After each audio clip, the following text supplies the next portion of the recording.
네, 오늘의 킹덤 주제, 종편 재승인, 11월 후폭풍은입니다. 방통위가 지난 30일 종편 채널 MBN에 6개월 영업정지 처분을 결정했습니다. 오창석 의원, 어떤 문제가 있었던 겁니까? 네, 사실 이제 종편이 출범을 할 당시에 초기 자금이 필요했습니다. 최소 자금이 3천억 정도였었는데요.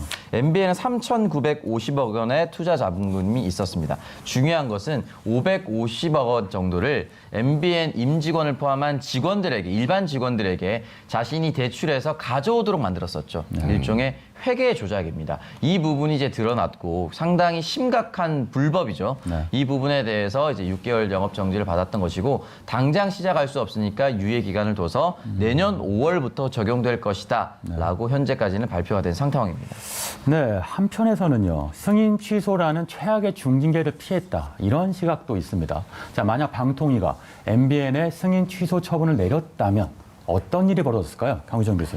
사실상 편법이고 조작이기 때문에 승인 취소까지 해야 한다라고 말씀하시는 분들도 많았습니다만 엄밀히 말해서 또 여러 이제 방송 노동자들이 함께 프로그램을 만들어 가고 있기 때문에 이게 일방적으로 혹은 이렇게 급격하게 하기는 어려운 부분이 있습니다. 저희도 지금 방송하고 있지만 제일 중요한 거는 6개월 이후에 어떤 흐름에 있어서도 방송 노동자들 중에 정말 비정규직이 많습니다. 이제 그런 부분들부터 먼저 피해를 입게 될 수 있는 상황이 좀 예상이 되기 때문에 좀 아쉽지만 아무래도 승인 취소를 바로 하기는 쉽지 않았을 것이다라 충분히 예측이 됩니다. 네, 승인 취소를 해야 하지만 승인 취소에 따르는 선의의 피해자들이 있다. 자, 오창석 의원은 어떠세요?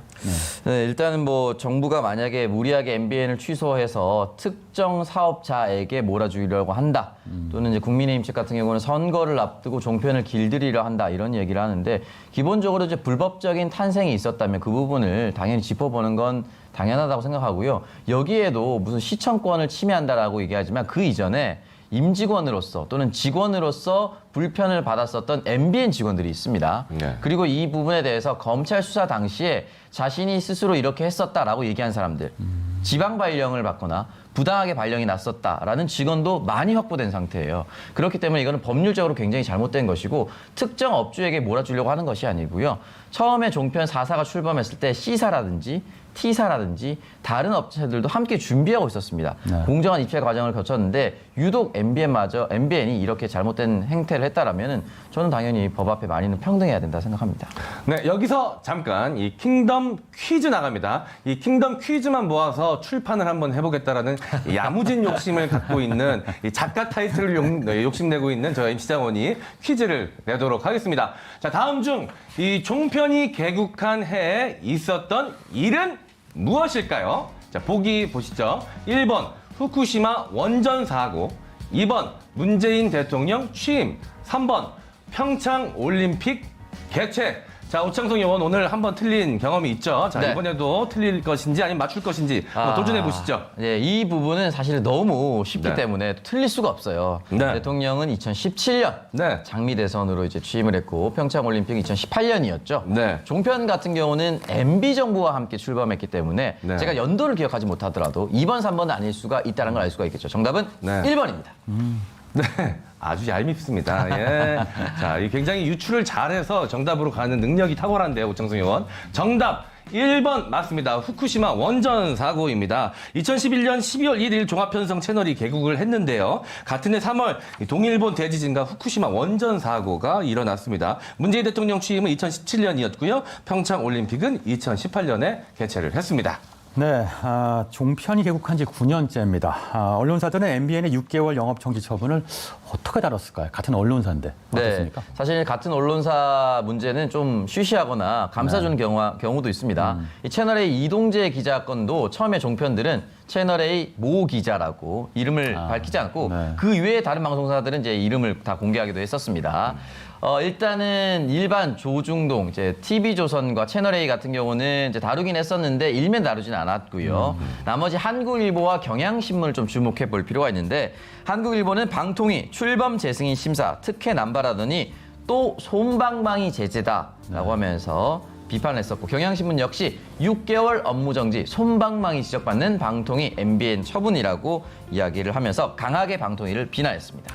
네, 종편 채널이 탄생한 건 이명박 정권 때입니다. 만약 이명박 씨가 집권하지 않았다면 자, 종편 채널이 생기지 않았다면 자, 지금 방송 환경은 어땠을까요? 강의정 교수 한번 짚어주세요. 지금 언론의 신뢰도가 급격하게 떨어진 원인 중 하나가 저는 종합편성 채널 때문이라고 생각을 합니다. 왜냐하면 편향성이라던가 가짜 뉴스의 범람 사태를 만들어가고 있는 게 아주 주범이라고 할 수 있는데요. 한 가지 예시를 들어서 얼마 전에 한 개그맨이 세상을 떠났습니다. 그때 세상에 밝히지 말라는 어떤 유서 내용을 한 일간지에서 보도를 했고 그걸 또 받아서 종편에서 강화해간 이러니까 어떤 점에서 굉장히 부도덕한 언론의 행위를 그냥 협잡 수준으로 해서 일어나가고 있는데 이게 가장 중요한 원인이 뭐냐면 사람들이 보기만 하면 된다는 인기 편향주의 그리고 어떤 점에서는 주목도를 끌기만 하면 뭐든지 한다라는 그런 상업주의일 텐데요. 결국 이런 종합 편성 채널이 많아져서 옐로우 저널리즘이 많아지더라도 기존의 어떤 언론사들이 품격을 갖추고 있어서 문제가 안 됩니다. 그러나 하향 편준화가 됐기 때문이고 이건 거의 모든 언론의 옐로우 저널리즘화를 만든 게 바로 저는 종합 편성 채널이라고 생각합니다. 자, 이 여러 가지 문제가 있었는데요. 자, 이번 NBA 문제를 계기로 종편 채널의 문제점에 대해 언론은 어떻게 보도하고 있는지 이것도 한번 짚어주시죠. 네, 일단 종편을 출범시킨 이명박 씨에 대한 비판이 가장 먼저 있었고요. 그리고 감독기관인 방통위에 대한 비판 역시 당연히 들어가 있습니다. 미디어 오늘 같은 경우는 이명박 감옥 갔지만 언론 황폐화시킨 죄 씻을 수가 없다라고 얘기했고 한국일보 같은 경우는 기형적 종편 출범 때부터 예고된 사태다. MBN 문제, 방통위는 책임이 없나? 라면서 강하게 비판하고 있습니다. 네, 강유정 교수, 종편은 채널 다양성을 확장했다는 평도 있습니다. 하지만 출범부터 논란이 많았는데요. 어떤 점이 가장 큰 문제일까요? 과도한 어떤 특혜죠. 이 특혜라는 부분에 있어서 아까 최시중 그때 당시 방송통신위원장 말을 다시 한번 인용하자면 아이를 낳았는데 걸음마 할 때까지 보살펴줘야 된다. 지금은 걸음마가 아니라 세상을 어지럽히는 거의 어른이 되어 있음에도 불구하고 똑같이 방송통신위원회를 비롯해서 어떤 요구는 뭐냐면 아직도 아이다루도 해달라는 어떤 특혜에 대한 요구가 거듭되고 있는 겁니다. 네. 다시 말해서 특혜만 걷어서 정말 공정한 경쟁을 했더라도 이런 부분이 가능할 수 있었을까? 저는 불가능했었다 보고 아주 특혜가 나은 어떤 점에서는 제가 좀 과하게 얘기하면 괴물 같은 형상이 돼버린 게 종편이 아닌가 싶습니다. 네, 방통위가 그동안 이 종편을 부실 감독했다라는 비판으로부터 자유롭지 못할 것 같은데 어떻게 보십니까? 어떤 점에서 이미 만들어 놓은 방송사에 대해서는 어쩔 수 없다라는 어떤 아주 수세적인 논리 때문이라고 보여지는데요. 언제나 엄격한 기준을 제시했다면 재승인 될 수 없었던 것들이 너무나 많았습니다. 그래서 방통위가 좀 눈치를 보지 않고 엄격한 기준을 제대로 적용한다면 아마 많은 상식순의 어떤 언론 소비자분들이 그런 어떤 과하다라고 얘기하지 않고 좀 인정했을 텐데 그런 부분에서 너무 수세적이었던 건 사실입니다. 네, 방송법에 따라 방송사업자들은 3년에 한 번씩 허가 및 승인 심사를 다시 받아야 합니다. 재승인 조건 심사 어떻게 이루어집니까? 네, 제가 또 누굽니까? 발빠르게 움직였습니다. 올해 4월 재승인 심사에 쓰인 이 심사 항목을 제가 입수했습니다.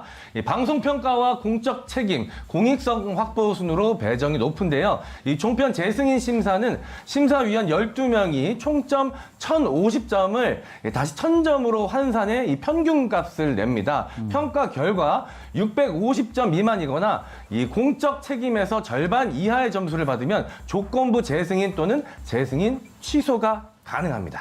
네, 강유정 교수, 지금까지 재승인 절차를 짚어봤는데요. MBN은 6개월 영업정지 외에도 이달 말이면 재승인 심사를 받게 됩니다. 다른 종편 재승인 심사 어떤 영향을 미칠까요?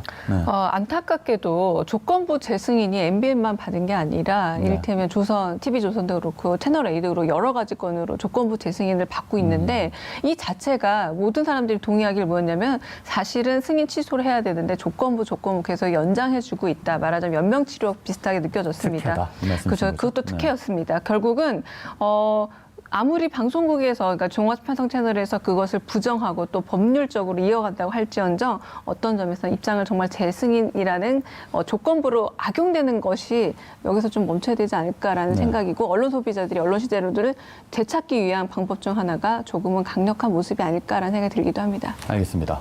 자, 지금까지 종편 재승인 11월 후폭풍은 이라는 주제로 얘기 나눠봤습니다. 오늘의 킹덤어록 이렇게 제시해 봅니다.